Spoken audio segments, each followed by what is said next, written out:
MIM और BSP का alliance हुआ, समाजवादी पार्टी का उत्तर प्रदेश से सफाया हो जाएगा। ये मैं आपको गारंटी के साथ कह रहा हूँ। अब इस चीज़ को बहुजन समाज पार्टी को समझना है कि बहन जी सत्ता में वापसी चाहती हैं या नहीं चाहती हैं।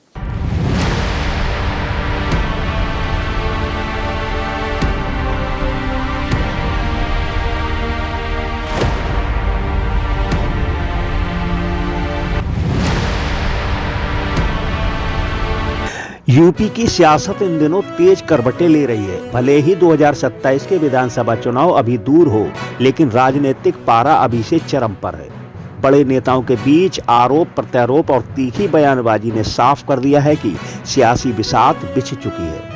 हर पार्टी अपनी अपनी जमीन मजबूत करने और संभावित गठबंधनों की गणित साधने में जुटी है।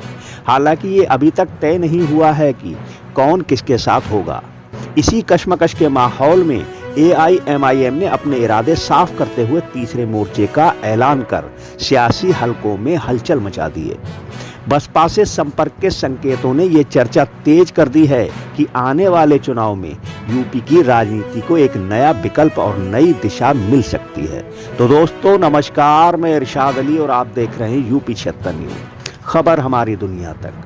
बस आपसे एक ही निवेदन है, यदि आप फेसबुक पर देख रहे हैं तो फॉलो करें और यदि यूट्यूब पर देख रहे हैं तो चैनल को सब्सक्राइब करके घंटी वाला बटन जरूर दबाएं। उत्तर प्रदेश की राजनीति इन दिनों भारी उतार चढ़ाव के दौर से गुजर रही है।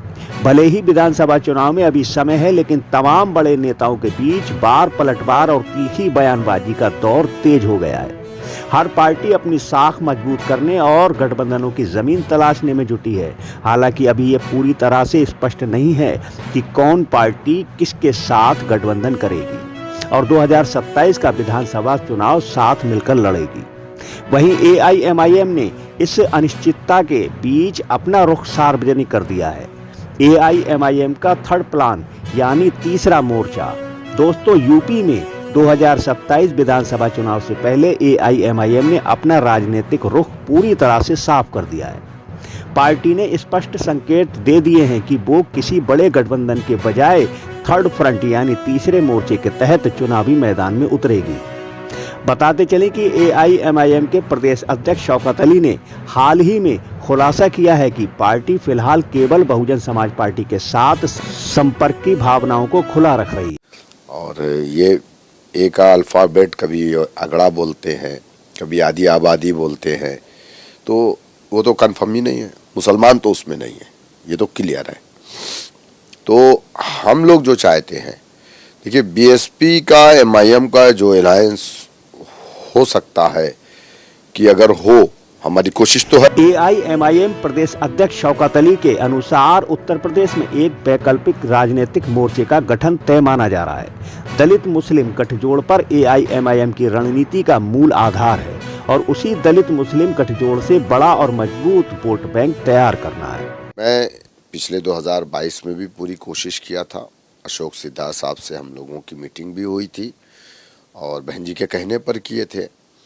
तो इस बार भी मैं कोशिश कर रहा हूं कि हमारा बीएसपी से अगर अलायंस होता है तो ये एक मजबूत अलायंस होगा, यही नेचुरल अलायंस होगा। एमआईएम और बीएसपी का अलायंस हुआ, समाजवादी पार्टी का उत्तर प्रदेश से सफाया हो जाएगा। ये मैं आपको गारंटी के साथ कह रहा हूँ। अब इस चीज़ को बहुजन समाज पार्टी को समझना है कि बहन जी सत्ता में वापसी चाहती हैं या नहीं चाहती हैं।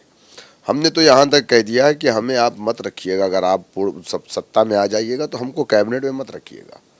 हम सिर्फ ये चाहते हैं कि उत्तर प्रदेश में दलित समाज की बेटी या दलित समाज का बेटा उत्तर प्रदेश का मुख्यमंत्री बने, बल्कि देश का प्रधानमंत्री बने। दोस्तों शौकत अली का कहना है कि बेहतर प्रदर्शन के लिए बसपा से बातचीत के प्रयास जारी हैं और पार्टी किसी बड़े दल की पिछलग्गू बनने के बजाय एक ऐसा प्रभावी मोर्चा खड़ा करना चाहती है जो 2027 में सत्ताधारी और मुख्य विपक्षी दलों को कड़ी चुनौती दे सकती है।